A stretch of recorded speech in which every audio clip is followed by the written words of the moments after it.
Jake's POV. I was sitting on a chair made of sculpted vines, listening to my personal tutor talk about magic theory and practical applications as a part of my after-training lessons that I was supposed to do. Every day after everyone else gets done with their training, I come here and learn about a variety of magic manipulation techniques and how to more precisely control my mana. I may not make it sound fun, but it was actually pretty interesting. Recently I learned a mana control technique. Apparently there are a lot of variations, but he just showed me a few. Now enlarge the mana sphere, but don't let your concentration waver, or it will rupture. My instructor, who didn't have a name, told me. He was perched on a metal pole about 10 feet behind me. What happens? Boom! The sphere exploded like a balloon going off in my ear.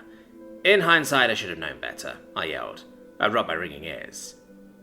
I literally just said to concentrate, he said, shaking his head. It didn't do that last time, I said. That was the Noako variation. This is the Chato. Do you remember how I described the Nooko? He asked. I thought for a second. You said it was more about output than control. Yes, exactly. The Chato variation is the exact opposite.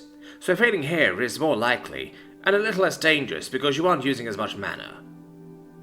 The Noako version was pretty simple to do. He had me build up a lot of mana and release it in a single blast.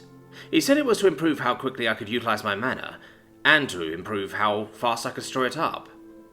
Wait, what do you mean less dangerous? Was the Noako one not safe? It was safe enough for you.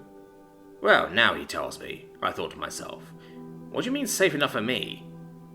Your own mana is unlikely to hurt you, but that doesn't mean it isn't dangerous. Why do you think I'm perched over here? He pointed out. Yeah, but what would it do, I asked. Well, I don't know about your inversion mana, and I'm not too keen on finding out, but depending on the attribute one possesses, a rupture could have a variety of effects to anyone caught in its path. Energy is more likely to burn you. Nature causes more to grow sometimes. Other times plants in the affected area die. And memory attribute mana once caused me to relive an entire day in my mind. So, it really depends on the mage, he explained. As he explained, I restarted trying to form the sphere, and it popped again. You seem to be having significantly more trouble with the control variation. Yeah, but I don't know why. I mean, my railgun spell must require more control than this, so I don't know what I'm doing wrong, I said, confused. Did you perhaps use a magic circle for your spells? The instructor asked. I don't even know how they work, I said. I'll put it in a lesson when I get a chance. Perhaps your visualizations need improvement? How are you picturing the sphere in your mind? He asked. I wasn't. Was I supposed to? I turned to him and asked. It would help, yes, but it isn't always a requirement.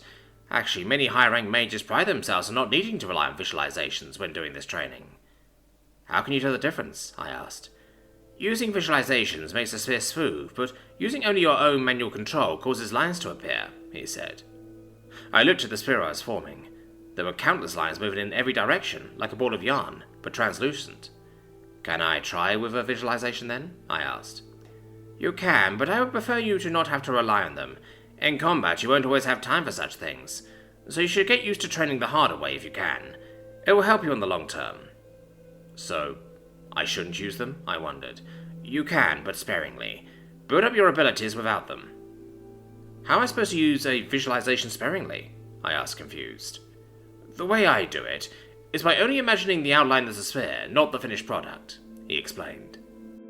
I turned away from him and refocused back on the sphere, doing as he suggested, on picturing a halo circle in my mind. It really made a difference. The sphere was far easier to maintain this time. I was able to maintain it for 30 seconds before it ruptured again. I practiced this way for about an hour. Apparently, once you are able to make the sphere and maintain it for a full minute, then you start making other shapes. I never made it past the sphere. After my training was done for the day, I found Suma and went home. I needed to prepare for tomorrow, and for the favour that Lieutenant Datu asked me to do for her.